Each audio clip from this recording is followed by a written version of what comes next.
Hi guys, Tiffany Ofili Porter here, where I discuss all things life after sport. In this video, I am going to be discussing the 5 truths for you to remember to help you navigate through life's inevitable transitions. Life is all about evolving, growing, and one thing that's for sure is that we will be transitioning from one phase to another periodically through life. So in this video, we're going to discuss the 5 things you need to remember. Let's go ahead and jump right into it.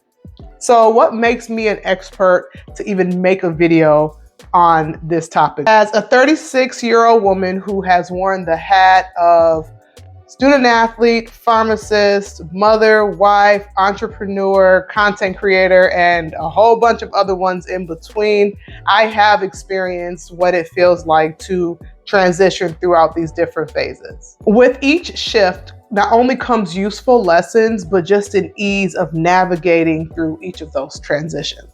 Our family is adjusting to our new reality of having 2 children. And in addition to being forced to kind of slow down, right now, I think the greatest thing that I'm battling with is the mom guilt of, am I doing enough for each child individually and collectively? And although my daughter excelling at school or my son exceeding his milestones for his age should serve as reminders that I'm on the right track, sometimes I get in my own head. So these 5 truths are going to be useful for me just as much as they're going to be useful for you. So let's just jump into it. Number 1, the difficult moments are temporary. Having a "this too shall pass" mentality when you're approaching difficult situations will help make them so much easier. So whether you remind yourself of this in the middle of a really difficult workout, or if you were like me and you're going through the trenches of waking up every 3 hours for your newborn to nurse, having it in your back of your mind that this too shall pass or this is just the stage will help get through those tough moments. Knowing that it's only a matter of time before you get to the other side can be extremely encouraging. The Bible says, and I'm going to go ahead and paraphrase, that no discipline seems pleasant at the time. Later on, however, it produces a sense of righteousness and peace by those who have been trained by it. And that's in Hebrews 12:11. No matter how big or small a challenge might be in that moment, remain steadfast in your pursuit and just trust that the hard times do not last forever. Although I may be working on successfully getting through this tough infant stage that my son is currently in, and you might be working on a tough project for work,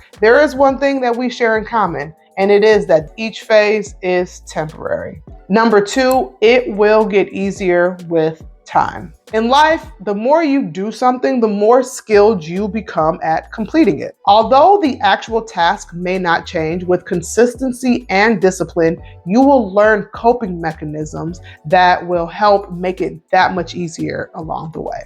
For example, as a new pharmacist fresh out of school, you might be overwhelmed with your workload and it might take you a little bit of time to get used to it. But as time goes on, you will become more efficient at getting the tasks done throughout the day. And with this shift comes a confidence at knowing that you're getting better each and every day. And this confidence can trickle down to other aspects of your life as well. For example, as I'm becoming a better colleague at work by seeing my hard work pay off, I can apply these same principles to my life at home as a wife or a mother. Even though the assignment, workout, or project didn't change, your growth and improvement will make it appear easier. This can build the momentum to elevate your mindset to help you approach any obstacle that you may face. Number 3, it is more than okay to ask for and receive help.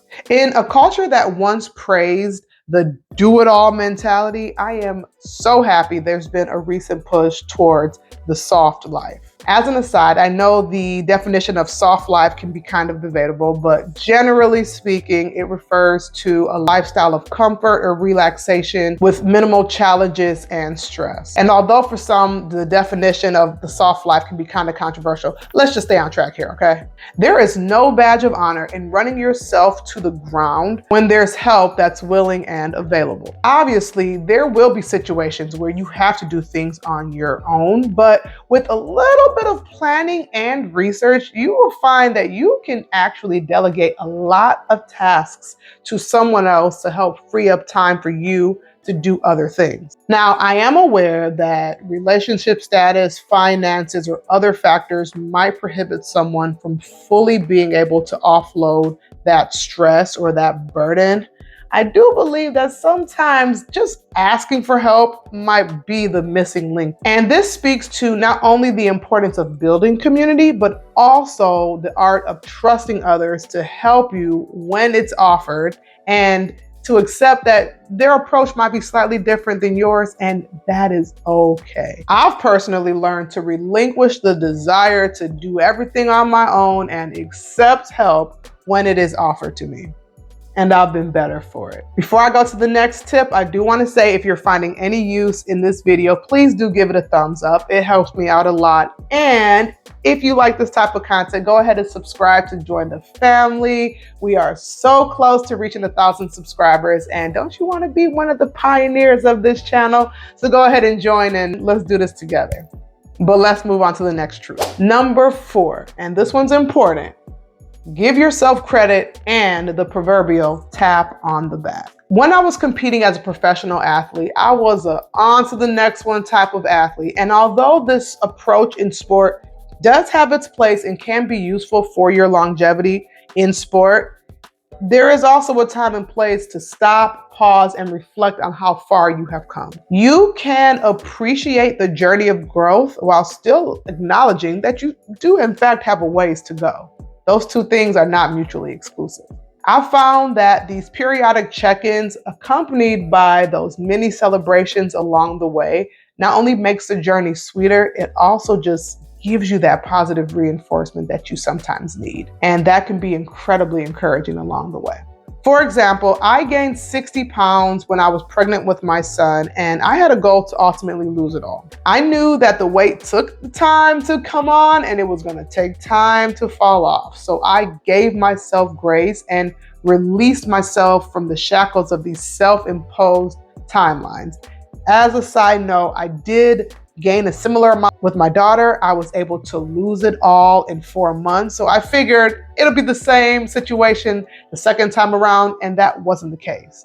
I'm older, I'm no longer training for the Olympics, and I definitely had to have a paradigm shift during this weight loss journey.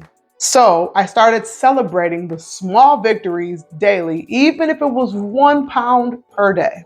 Eventually that 1 pound will turn into 5, and then 10, and then here you are 10 months later, finally back down to your pre-pregnancy weight.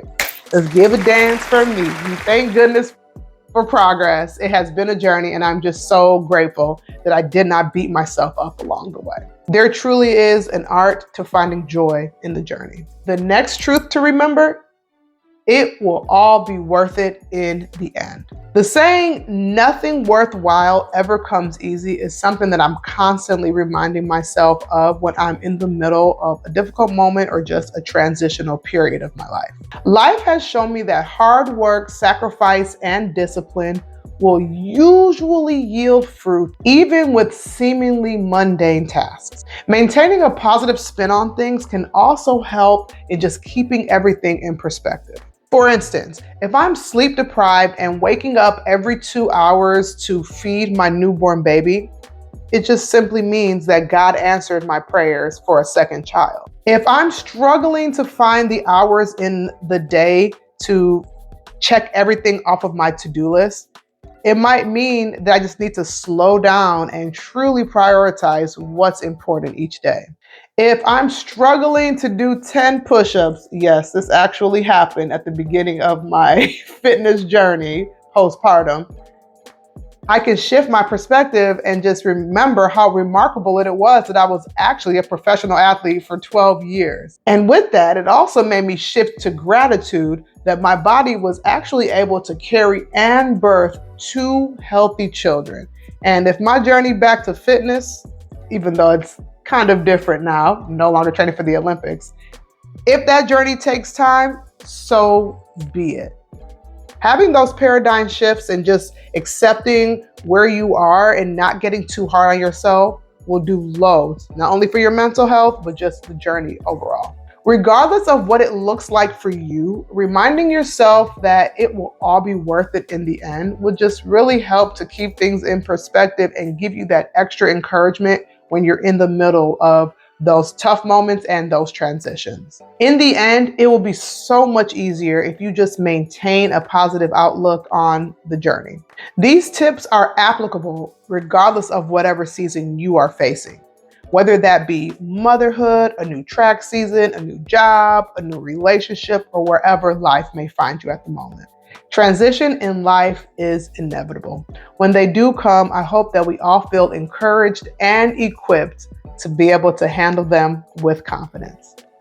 I hope you guys enjoyed this video. If you learned anything new in here, like I said before, give it a thumbs up, subscribe to join the family, turn on post notifications, and let me know if there's anything that you guys want me to talk about. Shoot me a comment. I literally respond to everybody because I really do appreciate this community that we are building. I appreciate you guys for watching and for being here, and I will see you in the next video. Peace.